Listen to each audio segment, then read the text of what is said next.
Kalalabas lang ng Jujutsu Kaisen Modulo Chapter 11 spoilers. Makikita nga ba natin ulit si Miguel? Ang isa sa pinakamalalakas na sorcerers sa loob ng Jujutsu Kaisen. Ang isa sa tumapat sa dalawang pinakamalakas kay Gojo at sa final battle kontra kay Sukuna. But knowing na ang current timeline ngayon ng Jujutsu Kaisen Modulo ay napakaraming taon na ang lumipas, medyo matanda na siya ngayon. Kasama na dito ang napakaraming ibang importanteng information tungkol sa kung anong nagpapatakbo sa mothership ng mga Simurians na ang Nonax. As well as ang magiging interaction din sa ibang members ng Jujutsu Tech at ng pinakamalakas na representative ng mga Simurians na si Dabura. Ang lahat ng yan at marami pang iba ay tatalakay natin dito sa ating chapter spoiler para sa Jujutsu Kaisen Modulo Chapter 11. Kaya wag na nating patagalin pa. Let's go! Sa pinakaunang page ayon dito kay Usami, nabuksan na daw nila ang Pandora's Box. Masasagot na ang napakaraming katanungan nila tungkol sa mga Simurians.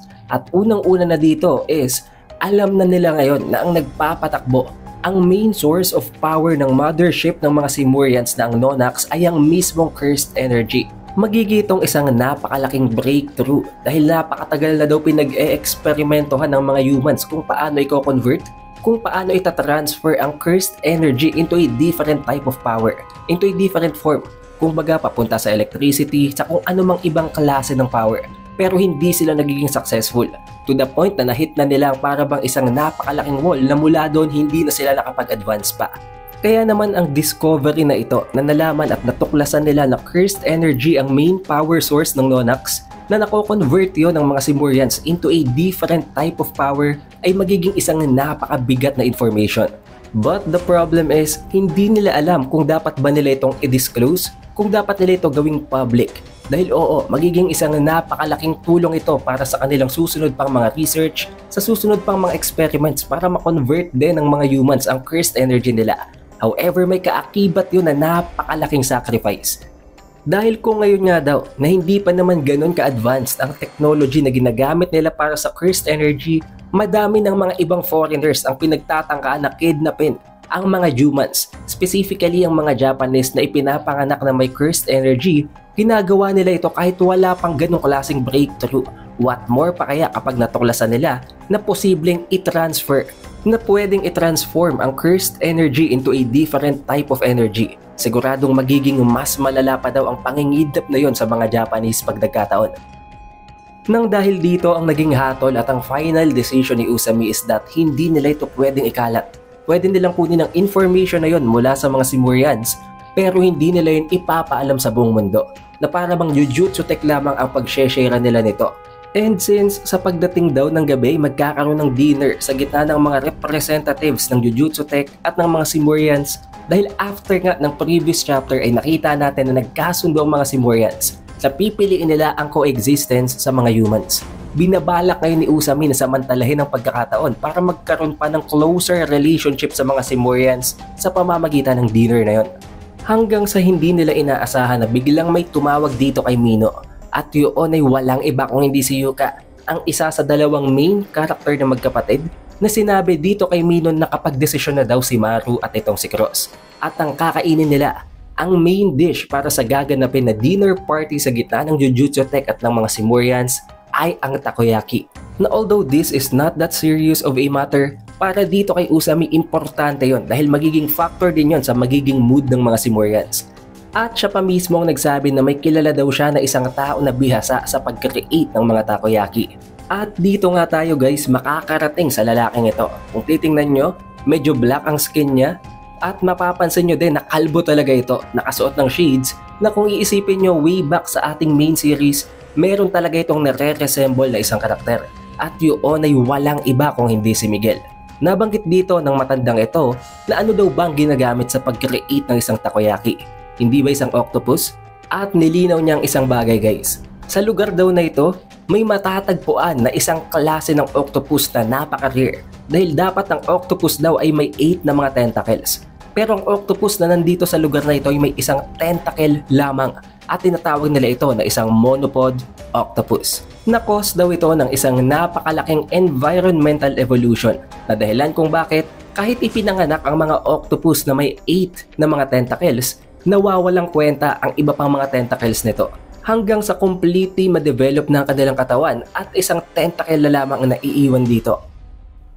But the main point here is that kung ang isang octopus daw na may 8 na mga tentacles ay napakasarap na, anong mangyayari kapag nawala ang ibang tentacles nito?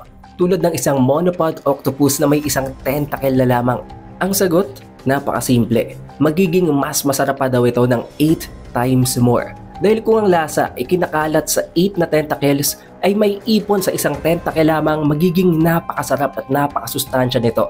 The only disadvantage daw sa pagkuha ng monopod octopus is that kumpara sa mga normal octopus na may 8 tentacles, napakahirap daw nung hulihin at maiintindihan lang daw yon nitong si Maru at ni Tsurugi once na pumunta na sila sa lugar kung saan ito ay nagtatago. Pero ayon naman dito sa matandang ermitanyong ito, kahit na ganon, knowing na ipinadala daw nitong si Usami ang mga batang ito at marunong silang gumamit ng Jujutsu Sorcery, hindi naman daw yun magiging mahirap para sa kanila. Ngayon guys, hindi dito na-confirm kung ito talaga si Miguel. Pero knowing na kilala niya ang Japanese sorcerers, most likely may connection siya dito. At alam niyo naman na si Miguel ay ang isa sa mga pinakamalalaking asset ng Jujutsu Tech sa nangyaring final battle. Sa pag-arrive ni Tsurugi sa pinagtataguan ng mga monopod octopus, na-realize niya agad kung anong tinutukoy ng matandang ermitanyo. At yun is that, nakatago ito sa mas malalim pa na parte ng karagatan na napapalibutan ng napakaraming mga jellyfish. Pero kahit na ganun, inisip na lamang niya na dapat siyang makahuli nito dahil once na makita ito ng kanyang kapatid na si Yuka, mamamangha at magugulat din siya sa itsura ng ganitong klase ng mga octopus. Pero ang nangyari guys, after niyang makakapture ng isang monopod octopus, sumuko agad siya dahil punong-puno na ng galos ang kanyang katawan at magang-maga ng kanyang muka. Rason kung bakit pinagtawanan siya nitong si Maru. Habang sinasabi na kahit na daw ganun, kahit nagyayabang pa si Tsurugi na madali lang daw humuli nito, kayang-kaya din daw niya yung gawin at kukuha siya ng mas malaki pang monopod octopus kumpara sa nahuli nitong si Tsurugi. But the results, the outcome was the same.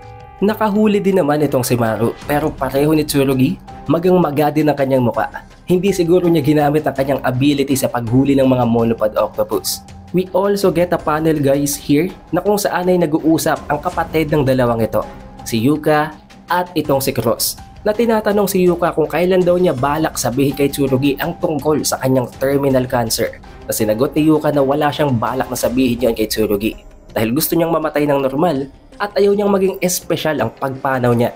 Napakarami pa ng mga ibang nangyaring bagay dito guys, almost as if ang tinalakay natin yon ay 30% pa lamang ng chapter. Makikita at may introduce din dito guys itong si Tomoe. Si Tomoe Kyoko na ang Jujutsu Tech Nutrition Teacher. Na nakakatuwa lang dahil at first glance, unlike ng ibang mga Jujutsu Tech officers na kinabahan, pinangilabutan sa presensya ni Dabura, iba ang naramdaman nitong si Tomoe sa napakalakas na entity na yon, na as if na in love siya dito. Na dahilan kung bakit I think na ang karakter nitong si Tomoe ay magkakaroon ng isang significant role sa kung paano nila mababago ang pag-uugali ng Simurians, especially nitong si Dabura. And by the end of this chapter ay may makikita tayo na isang napakalaking revelasyon. Umiiyak ang isa sa mga membro ng Simurians at may sinabi dito na may paparating daw na bad omen. However, this is where the chapter spoiler ends at abangan nyo lang guys ang ating full chapter review by this Saturday or Sunday dahil doon natin tatalakayin at hihimay-himayin ang detalye sa chapter na to. Para ma-notify kayo pag-release natin ng video na yon at sa susunod pang chapter spoilers, siguraduhin nyo nang naka-like, naka-subscribe at na-ring nyo ng bell button. Also, we have an official Facebook page and official TikTok account. Kaya mag-like at mag-follow na din kayo sa ibang platforms na yon. It is The Updated Weeb, and I will see you guys on the next one.